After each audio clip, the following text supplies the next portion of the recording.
I just want to ask about, is it permissible for a person to work for a company doing deliveries where sometimes the package might be alcohol? There is a hadith that says Allah curses the one who carries it. Also, if somebody wanted to work in a supermarket which sells alcohol, where you might have to sometimes stack it or scan it, what is the rulings on these places? Yeah, good question. Yeah, first of all, my dear respected brothers and sisters, in this environment, in this country and in so many other countries, even now, it is very unfortunate in many Muslim countries, it is almost impossible to find a pure halal job 100%. So what we do is سددوا وقاربوا. Yani we go for the best option. Yeah, this is a very important rule that we have to put in our mind. And the scholars have mentioned so many maxims to deal with situations like this. إذا عم الحرام الأرض, when haram prevails everywhere in the world. Yeah. So this is one rule. The other rule is, we need to differentiate between the volume of haram. If I am doing a job, most of it is halal, some of it is haram.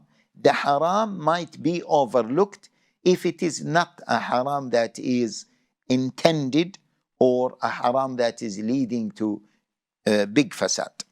Yeah? Okay?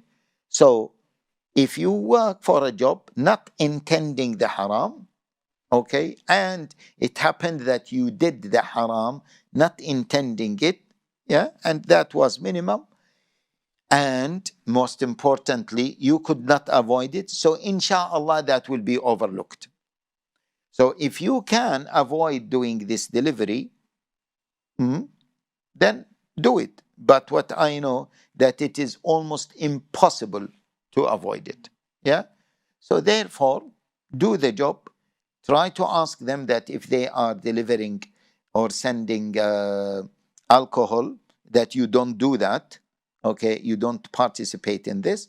If they can give you concession or permission not to do that, that will be perfect. Other than that, okay, what can you do? And we advise you to take a percentage of your salary equal to that haram and to give it as a sadaqah, yeah, from your salary, which is proportional to the haram. If the haram is a big amount, so for example, how would you calculate that, Sheikh? Certain percentage. Yeah, for example, 5%. Okay, the main, for example, working in a supermarket, one of those big supermarkets. Yeah. Good example. Most of it is halal. You are selling grocery, bread, whatever. Yeah. And sometimes you might need to stack alcohol. Some supermarkets, alhamdulillah, they understand and they let Muslims, they keep Muslims away from such Muslims who ask for permission not to work in these departments. They allow them to do so. So, and some supermarkets may insist. So we say that if that is possible, then avoid it. If it is not possible, what can you do? But for example, if you are working in a restaurant, yeah, that sells food and alcohol, and it is very clear that in restaurants, alcohol will not be rare. Yeah, it will be something common. Like maybe, I don't know, 30%, 40%, something, big amount of your work will be to serve alcohol. Then in this case, we say no, avoid working for that. Yeah, especially you are going to serve alcohol. So it's not just carrying it. Yes, there is a physical interaction. Or like there's a counter specifically in certain supermarkets where they actually have like cigarettes and then stuff like that. So if you're in that counter, you're most likely going to be selling cigarettes. Yeah, but again, if it is a small amount, then inshallah it is overlooked. If it is a big amount, then it is problematic and don't do that. It's very intricate, answer that you've given. It's not a clear cut, Yes, of course. Alhamdulillah. We have to understand something, Brother Asim, that there are so many things in our life.